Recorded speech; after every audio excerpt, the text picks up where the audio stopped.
Last night, I found a message board with hundreds of Jasons who'd made it back. Welcome to Decoding TV's Dark Matter Season 1 rewatch. Today, we're going to be discussing Season 1, Episode 9, Engtanglement. This is the season finale. In the lead up to Season 2 of Dark Matter premiering at the end of August, Patrick Klepek, before we get to what actually happened this episode, what did you think of the finale? Complicated thoughts on the end of Dark Matter Season 1. Largely, I am satisfied with where this story ends up. But I will admit my concerns that I started to have in the previous episode of what are we going to leave dangling for another season, knowing full well that the second season is imminent, literally weeks away from the moment that we were, having these conversations. And we'll talk about this, I'm sure, in this conversation. I watched this finale with my wife, who has read the book. I didn't realize that until like fairly late into the process of watching the show. She could have been a huge resource for us here on the podcast. Yeah. So once I realized that, I was like, well, why don't you watch the finale with me? I'll catch you up on what's different, and then we could watch season 2 together. And so I asked her how I thought the book ended, and I was more or less right. And I haven't seen season 2. I don't know where the story is going to go. It sounded like a more satisfying conclusion to this story in the sense that there was closure and not closure. And there's more not closure in the end of season 1 of Dark Matter, where my full thoughts on what that means really cannot be fully processed until season 2 and like what conclusion it draws. But broadly speaking, an incredible season of television, super smart, super thrilling, like frequently moving. And I thought balanced high concept with meaningful characters, about as good as you will get. And that is just extremely hard because most things lean into the high concept and thrill you there. And I think Dark Matter is frequently too slow because it's trying to err on the side of making sure you care about the emotional stakes for these characters. So I have my quibbles that I think have more to do with wanting to tell more story than anything else.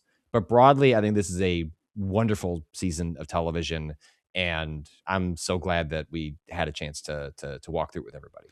Yeah, it was painful to me, Patrick, as you recall, because you and I had covered multiple Apple TV sci-fi shows that weren't very good, and then I watched Dark Matter, and I was like, "Oh, this is the best of all of them." And then we didn't cover that one, so I'm glad we finally had a chance to. I was sort of, do I believe I got this little Stockholm syndrome? Like, I put a lot of my credibility on the line for this one, right?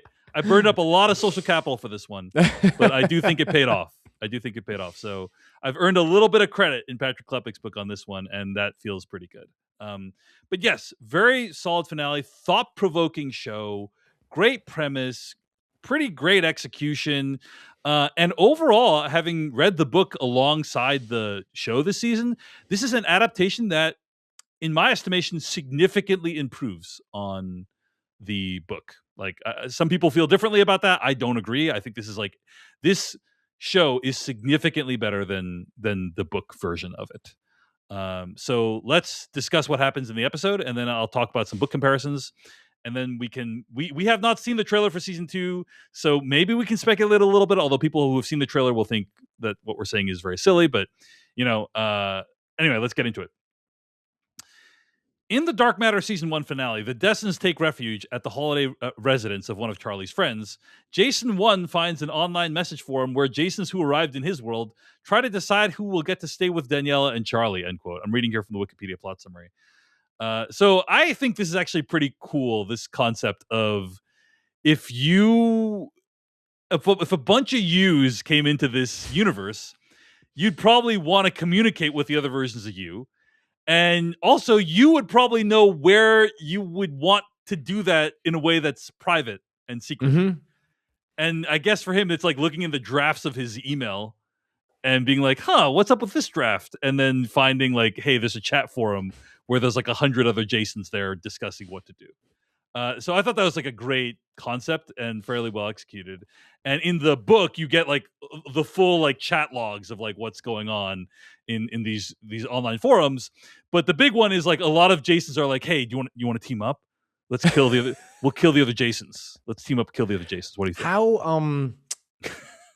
How do they pick which Jason they are? How does the numbering scheme work? I think it's just automatically assigned depending. So when on you join the chat room, you become Jason 6. You're Jason 76. If this isn't like a sports team where like we're swapping jerseys. No, like, hey. But I thought that was like very, very cool as an idea. And what you find out in the book, like through the chat logs, but then is made clear in the show through the dialogue, is that the Jasons basically agree they're going to do a lottery system. And it's like, hey, we'll meet here and then we'll all just draw straws to see who gets Danielle and Charlie. What do you think, Patrick? If there's like 100 Patricks, do you think your wife and children would accept you guys drawing straws to decide who gets, quote unquote, gets the wife and children? I'm glad the show didn't, we'll get to it, but like doesn't just address that as sort of a goofy / scary thing that the Jasons are talking about, but actually gives moments for, and this happens in a couple different ways that I think will be worth pointing out, gives Daniela agency to sort of sit with and react to with real emotion and also with a sense of humor, given how ridiculous the situation is. So I don't know. I mean, there was a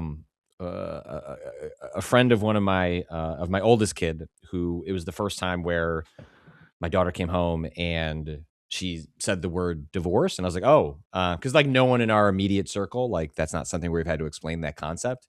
And she came home and mentioned it. I was like, oh, do you want to talk about that, to like what that is? She goes, no. My friend explained it. And I was like, okay, like any questions? I was like, how does your friend feel about it? Because it was not something that happened recently and everything's in a good place with the two families and yada, yada. She goes, oh, no, my friend said it's awesome because like your parents try so much harder to like get them to like you. And so you get like way more presents. And I was like, well, you're not like rooting for mom and I get divorced. I said, no, I'm just saying if it did happen, like there are some benefits. And I'm like, okay. Wow. And so anyway, I bring that up to be like, now in the lottery system version of this, Charlie's getting as many skateboards as Charlie wants because we're pulling together the frequent flyer miles, the credit card point, like everything's, fringe benefits, but probably emotionally complex, David. Agreed. At the Destin residence, Jason 3 restrains Jason 2 and lures Blair, hoping to have her track her car, which she lent to Jason 1, in order to find the Destins. When Jason 3 tries to force her to comply, she overpowers him and elicits the truth, end quote. Gotta say, a little bit bummed out that we didn't see the aftermath of that scene, right? Like you see her overpower and it's like, somebody tell me what the F is going on. And then you don't see what happens after that. And then later on, Jason 2 makes it all the way to the thing, and it's like, okay, like, would love to see what Blair's reaction to all that is and all that, I found this incredibly frustrating for two reasons. One, to not get Blair's reaction to any of this. What the actual is going on? It feels like a cut scene. Like it's like the show is too smart to like not have shot some sequence with the two of them. And then, we can get into this a little bit as we talk through the rest of the episode, but I think we're left to not actually see the transformation that this Jason goes through to suddenly have a change of heart about the circumstances. Well, that part I don't mind as much because you kind of see when Jason 3 is terrorizing Jason 2 that he's really starting to regret his actions. I know, but it still feels like we're missing. Mm-hmm. Like there's a letter in the clip you played. There's a letter that gets read, and it's like feels like the letter's doing a lot of the heavy lifting on scenes we just didn't see during it feels like there's a whole cut sequence where some of this gets talked out and like essentially he comes to this full can you buy he's going along this emotional journey when he's like sort of hostage? Yes. The sequence with Blair would probably be an opportunity for that to actually sit, settle, and instead the show treats his emergence like an arrival at later as a surprise and like a twist. I'm tempted to any dark matter. This is what we lose without physical media, David, because I feel like there is 100% like a cut scene somewhere that would have exactly what we're talking about. Well, do you want to know how this plays out in the book? Yes, I do. Give me is the deleted scene the book? Well, here's the thing. None of that happens in the book. Right? So, like, there is no struggle between Jason 3 and Jason 2 at their house. Blair is not even a character at this point in the book. Like you've heard of a Blair in the book, but like she's actually like a significant character in the show. You see Daniela talking to her. There's the alternate version of Blair. Like we don't get any of that in the book. And so sadly, I cannot fill in the blanks with the book on this one. There's just nothing there at all. And by the way, that brings us to like really the biggest difference in this whole passage between the book and the show is Jason 2 in the book does not have his come to Jesus. I did everything wrong. I'm going to make it better now. Like he does not repent, basically. And the way that he does in the show, right? Okay, so let's talk about it, right? Several Jasons invade the Destins hideout. Some are killed by each other. Jason 2 arrives and saves Jason 1 and helps the Destins escape. In the car, Jason 2 left a box of ampules and an audio recording in which he apologizes for his actions, end quote. Let's talk about a little bit about this, right? What happens is Jason 2 comes in, saves Jason 1 from another Jason who's trying to terrorize him. By the way, the other Jason's like, we're going to take off all your clothes. Now, I'm not going to tell you again. Which I guess, Patrick, like, these Jasons really just have a thing for replacing each other, right? Like, that's the one common binding fact between all the Jasons is if you're a Jason, you're going to like replacing another Jason, no matter how unconvincing that may be. Anyway, in the book, the way this sequence plays out is very similar where like Jason 2 comes in, but he doesn't actually repent. And he doesn't feel bad and he's not there to save Jason 1. And actually, Charlie and Daniela basically like get the jump on him physically and are able to like take the gun away from him. And that's how they're able to escape. That is far more plausible than what plays out in the show. You think so? Well, I think this is a far more emotionally satisfying journey, right? Where Jason 2... I don't feel like we went on that journey. I feel like we went out with we watch him come in with the arrogance, crack under the reality not being what he wanted it to be, where like he achieves his quote dream, but it turns out it's more complicated than he thought. He's frustrated. He's mad. He's lashing out at the world around him. And then yada, yada, yada.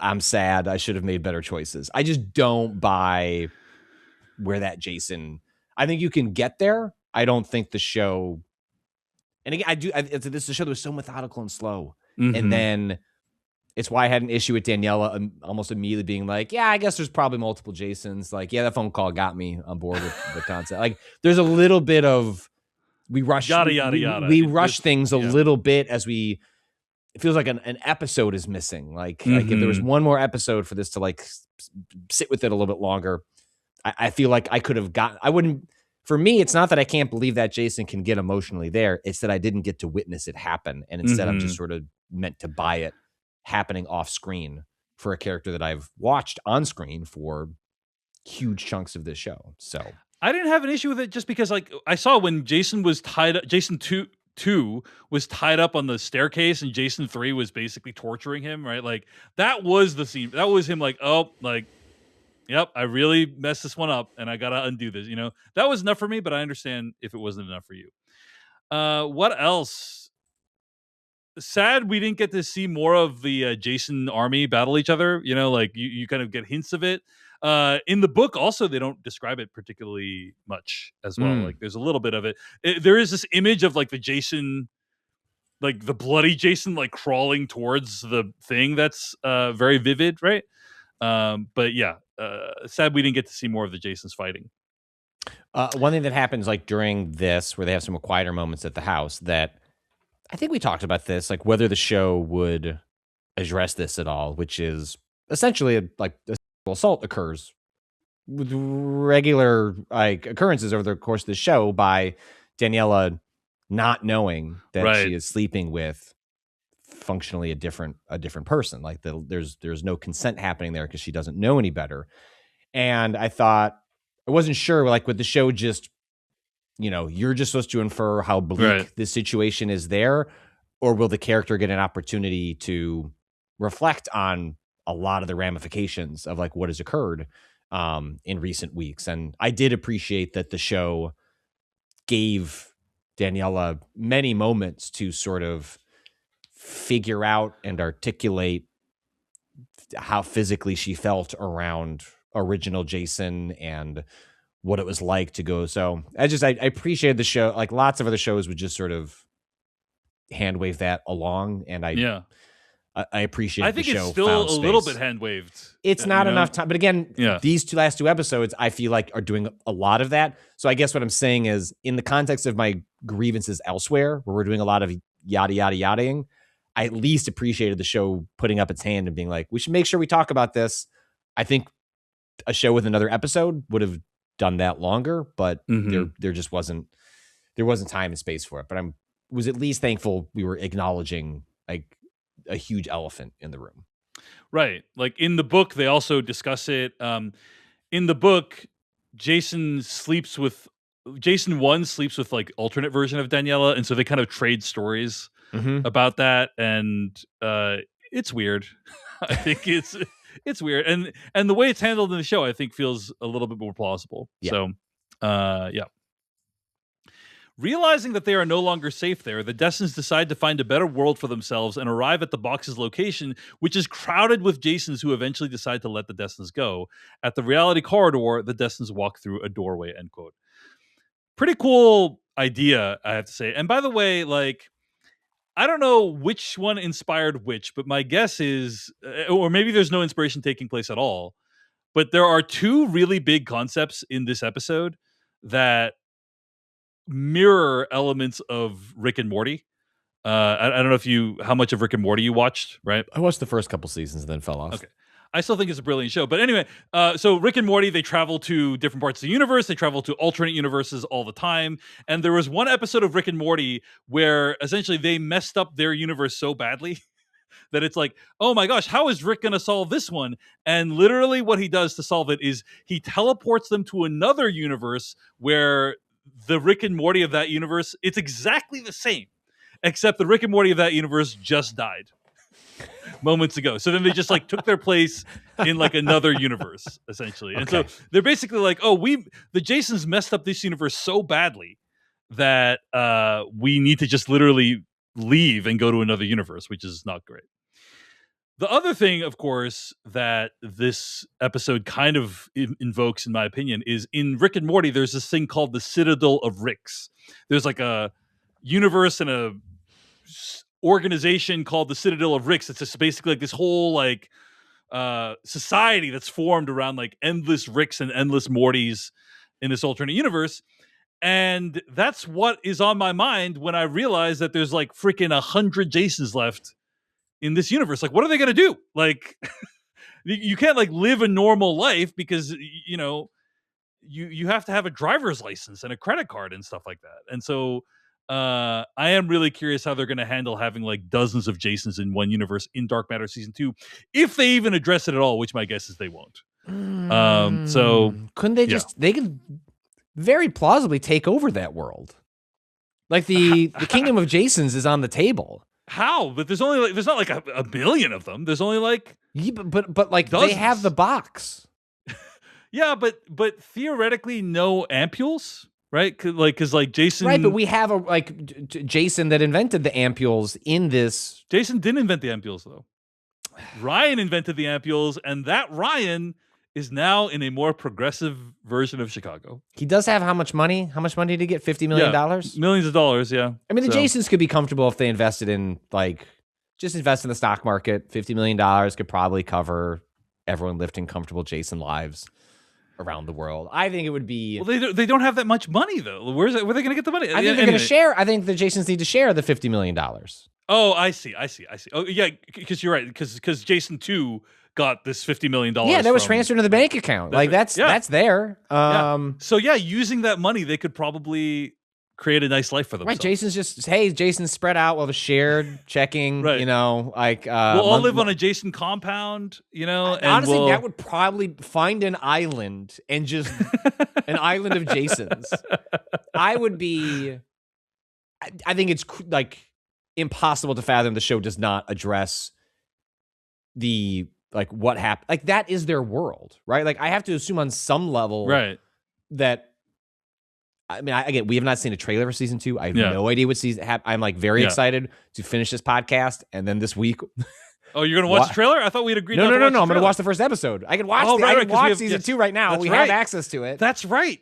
So I forgot about that. I could get on that train like immediately. Right. Even though it doesn't premiere for another week and a half. Yeah. Like once we finish this, I am go for launch on seeing what the beginning of season 2. One thing that's great about Apple is they give you access to like shows like 5 months in advance. So we have had access to Dark Matter season 2 for months. Yeah. And we have not watched it because we were saving ourselves for this podcast. Yeah, they're very generous. It allows us to do our jobs like so much easier. Yes, absolutely. And so I'm excited to like I've managed to stay spoiler free. So now I'm good. Like I have no idea what's happening in Dark Matter season 2.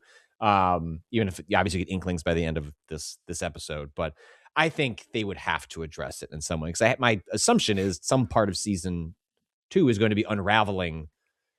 Like once a Jason went into the box, like you're just creating endless versions of people exploring. Like so, I somehow can you put the genie back in the bottle? I think is going to be some version of what sees, and maybe they end up with just the Rick and Morty thing. Was like we got to go to a different version of the universe, like right before this all like go. I don't know how that's going to work out, but I assume.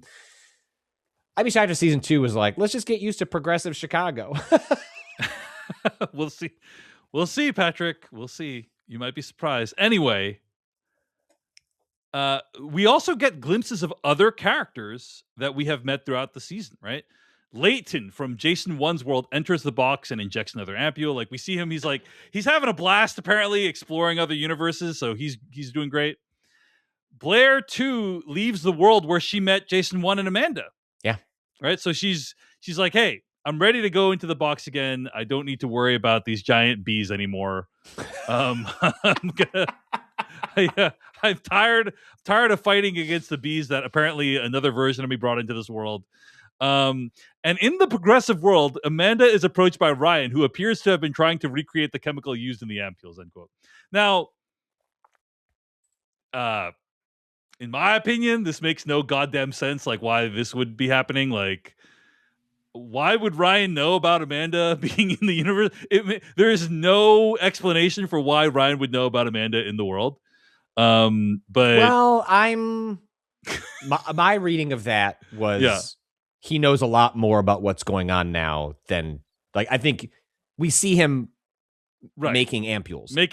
I think he's gone back in the box and he has been piecing together what happened, and he is only approaching her now because he has a plan. And they don't know that like other, there's about the Avengers are arriving. But yeah, that's right. That's right. And somehow everyone just keeps ending up in this Chicago, which is a little silly given everything we went through. Like part of what the show is saying is like, if your heart is pure, you will end up in this highly specific progressive Chicago, which doesn't really comport with everything I watched in this show so far, but whatever. I can move that aside. But it seems like my read of that was Ryan knows a lot about what's going on and has been waiting for a moment to make a move.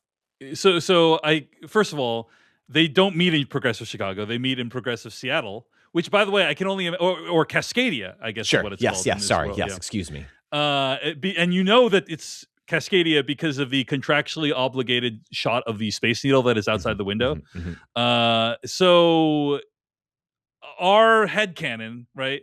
And by the way, none of this is in the book. There's no they just walk into it. They just walk in like the way my wife explained it, like based on her recollection, was they just walk in a door and the door shuts. There is no Jason bringing Ryan to progressive world. There's no Jason going to another world to bring other Ryan back to the original world. There's no Blair in the B world. Like there's nothing in the book. And so when they're doing the final montage, my wife's she said, pause the show. Who is that?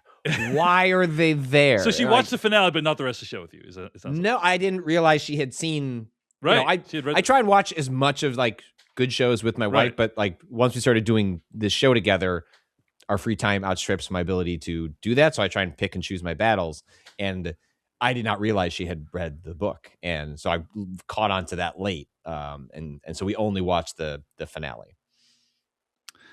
So, yeah, none of that is in the book. It's all just invented for the show. And so in our headcanon, I guess Ryan from Original World was already in the middle of building this drug, right? And he was very close, and he's like, there must be some connection between this drug and that box I came out of. So he keeps developing the drug. He keeps developing the drug, finally figures out, hey, the drug is complete. In your opinion, he's already gone back into the box and had some adventures and started figuring out like how the drug works. And there's alternate universes, and maybe there's travelers in my universe from the alternate universe, right? And I'm going to look for this who's shooting the gun at the cabin. That could have been him. Yeah. Who knows? Probably not. But I'm just saying, it opens the possibility to right. Like, and so all that I can buy, but then it's like, why would he know Amanda is there? Right? Like, Amanda has taken the place of a missing woman, right? In that universe. She had a job that isn't the same as what she had like Amanda is from Jason 2's world. So how would Ryan know that Amanda had traveled there with Jason 1? Anyway, I think that'll all be explained. But like, I think one of the things that I'm. But you understand what I'm saying is like there's all these like leaps you need to make it happen. Anyway, go ahead. Yes. I presume he found a way to get in closer proximity to Jason 2's world, like and then through which he could determine, Amanda vanished, right, and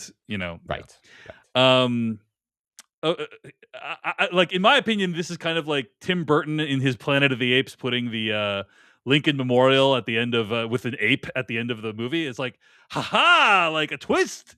Wouldn't this be cool? And then like had no plan to follow it up. That's kind of my guess of what it was. But that said, there was, Dark Matter was renewed pretty quickly after Dark Matter season 1. So who knows? I don't think you do stuff like that unless at that point you have a sense that the story is maybe good. At least we're getting like, that's the thing about, if this show is on Netflix, Dark Matter never gets to season 2, and you just end going, well, I guess the book's ending is my headcanon of how this actually ends. And so that's part of how what I'm so curious about the second season is a huge part of what made this work was that it was really, this is something we talked about when we talked about lanterns earlier in this episode, grounding the fantastical, which allows the fantastical to hit even harder. We are now really in fantastic land with Dark Matter. Where does it recenter itself to find emotional resonance and tell human stories in the second season? Or is this suddenly turning into, a fully a show that is like Sliders or something where it's like, well, every episode we're going to a different world. I don't know. I have no idea. Yeah. And season 1 was in my opinion, very fascinating, thoughtful exploration of what happens when you try to trade places with someone who made different choices than you, right? And it's like, it wouldn't go well. And I really thought that speech that he gave at the end was quite beautiful in the voice message, the one that you think was unearned in the show, where he says that this other, like, we've seen Jason 2 try to take Jason 1's place. It goes horribly, not only because his family rejects him, but also it brings in like a gajillion Jason 1s back into the universe. But really, the original sin of Jason 2 was, he says in the voice message, there was another version of me that made more space for someone else's hopes and dreams. Right? Like, my version of Jason was too I was just focused on me, and your version made space for other people, a wife, a son, all these other things that came as a result of it. And I think it's a very beautiful idea. By the way, shout out to Jake Pinto, who wrote the score for Dark Matter, which I thought was very beautiful towards the end of this episode. And it's a very beautiful idea of like, that's the reason why it didn't work. Like, fundamentally at its core, is like my version of myself is more selfish than your version. It's not because I didn't know your son had peanut butter allergy or whatever the fuck. It's like, that's the reason, right? And yeah, I think that's very beautiful as a concept. Now, but that's the thing is like this season is a complete idea, in my opinion. It is a complete idea. You might disagree with how some of it was executed, but it is a complete idea. And then it's like, is season 2 going to take a complete idea and make it incomplete? Is the question, right? Or will it have another complete idea, or is it going to somehow build on the complete idea? I don't know, but it's dicey because it's rare to get a complete idea fairly well executed on TV at all right now. And so that's the big challenge and fear and opportunity for season 2 of the show. Any other closing thoughts on season 1 of Dark Matter, Patrick Klepek? I'm with you. I want to know what the idea is. Like, and I hope that is clear early on, because the worst thing that could happen is a meandering. I don't know. I'm cautiously nervous about season 2 because I think this was the kind of sci-fi concept that can get pretty unwieldy pretty fast. But this season was so great that, okay, if you got another idea, fine. Like, let's hear it. So yeah, we will find out really, really soon. The green light for this one happened way sooner than the green light for Welcome to Derry. Chapter 2. And so I hope that Blake Crouch had an idea already in the chamber. He's ready to go. Right. Well, Apple will greenlight their seasons very quickly, but still make you wait. Yes. Like Pluribus was given a 2-season order from the like that was conceptually in a meeting room was like, yeah, we're gonna fund 2 seasons. Like, go for it, and we're still gonna wait 2.5 years between Pluribus seasons. Freaking brutal. Anyway. I want to say thank you to everyone who's joined us for this rewatch. We've had a bunch of people writing in to us at decodingtv@gmail.com and watching us on YouTube at youtube.com/decodingtv. We want to say thank you for joining us for a rewatch. Haven't done this very often. Based on how well this one did, probably won't do it that often again, is my guess. But had a blast rewatching the show, talking about it with Patrick Klepek, and reading the book and sharing insights from the book as well. So hope the people who did tune in had a great time. And hope you'll join us for Dark Matter Season 2 when it premieres at the end of August on Apple TV. Hey everyone, David Chen here. Thank you so much for watching that video from Decoding TV. If you want to get an audio version of the show, all you got to do is go to podcast.decodingtv.com. And if you want to support what we do, get ad-free episodes of the podcast and also bonus episodes of the podcast, go to decodingtv.com and become a paid member. Of course, you can also like and subscribe for more. We appreciate it. Thanks. See you later.